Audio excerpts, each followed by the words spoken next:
Hello everyone, this is Bilal, and today we will be discussing about agents. We will try to keep this video very short, and I'll try to be as raw as possible and try to explain what are agents and how each component of the agents work. So let's start with the basics. So what is an agent? So an agent is a autonomous system which can take decisions, which can do reasoning, and can use tools available to perform a certain task. It driven by LLM. So all the decisions that are taken by agents is mainly driven by the LLM. So you can consider LLM as the main brain uh, for this. So the main components of agents are number one, system prompt, number two, guardrails and tools, the LLM itself, and memory. Let's start each of the component one by one. Let's start with the system prompt. So a system prompt is like a bootstrap configuration or a foundation to allow or to teach the agents what he needs to perform. For example, if you are building a analytics agent, you need to have define a prompt such as this is a you are a helpful assistant and your job is to analyze the website and so on. The second concept which I would like to discuss is guardrails. So basically what guardrails are, let's say you build a analytics agents, and see, LLMs can easily move out of their tracks. And the reason is that because they are not smart enough.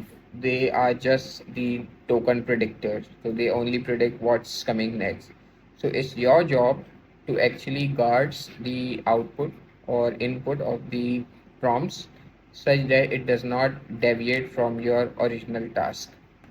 And other reason is obviously the policies. So if you are following the GDPR policy, then you need to make sure that it does not contain any sensitive information which can hamper the overall agentic workflow. So let's move on to tools. So in order for the agents to actually automate stuff, you need to define some sort of connectors or some sort of tools which can be used by the agent itself to perform operation. The tools can be either a search, analytics, or the widely concept of tool which is the model context protocol. So it's up to the user who is actually building the agent what kind of tools you need to integrate with the system. So the way tools work is that when you are building an agent, you define some sort of system prompt and you define like you have access to the following tools.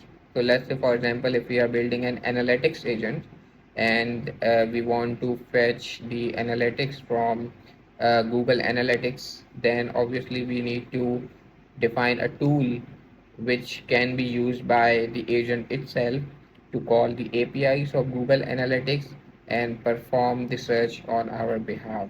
The LLM itself obviously is the main brain of the agents. So the more powerful the LLM is, the more concrete the decisions of the agent would be.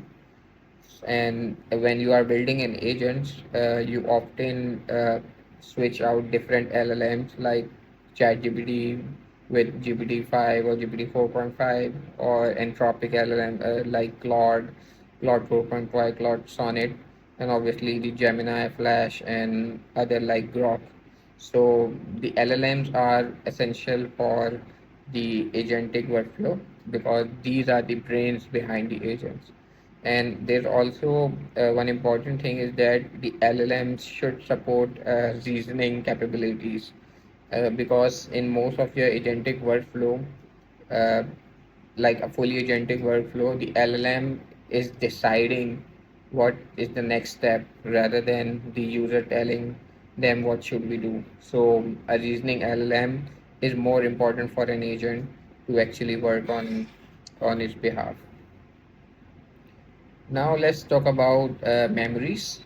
So we have like three types of memories: the context, the short-term memory, and the long-term memory. So if we talk about context memory, is like the prompt that you have given to the agent. So it could be similar to a system prompt, or it could be similar to uh, an initial prompt by the agent after system prompt. So it's actually stays throughout the what we say throughout the context of the agents. Now we have like a session.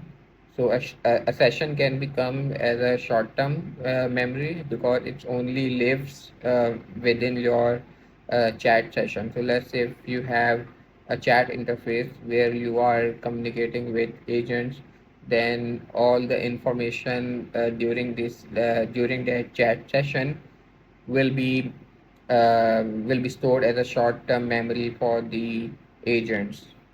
And if we talk about long-term memory, so they can be either a database called or an external vector database which have access to a longer memory.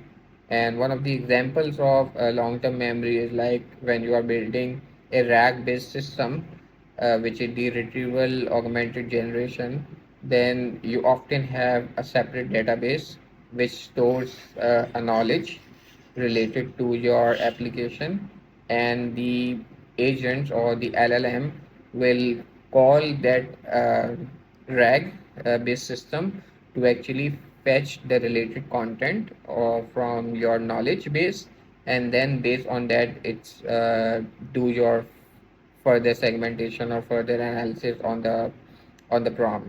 So the long-term memories are useful when you want to enforce certain knowledge in your agent. In conclusion, we can say that agents use all these tools, like which is prompt, guardrails tools, the LLM itself, and memories to actually build an autonomous agent. There are certain practices that we follow. One is like the iterative prompting. So what iterative prompting is that when you are building an agent, you have to tweaks the system prompt iteratively. Like for example, if you building something and then you think the output is not desired to what you need, then you might do tweaks some system prompt. And it goes for all the other parts as well. Like for example, an LLM, like if you are using a Gemini LLM, Gemini, like Gemini Flash or Gemini Flash 2.5, then you need to see how it is performing, or as if you compare with the Claude or if you compare with the GPT. So when you're building an agent, you need to make sure that you do a thoroughly testing, and once you are satisfied with your desired output, then you can move it to production. So that's all for today. And like this video if you think it's helped you.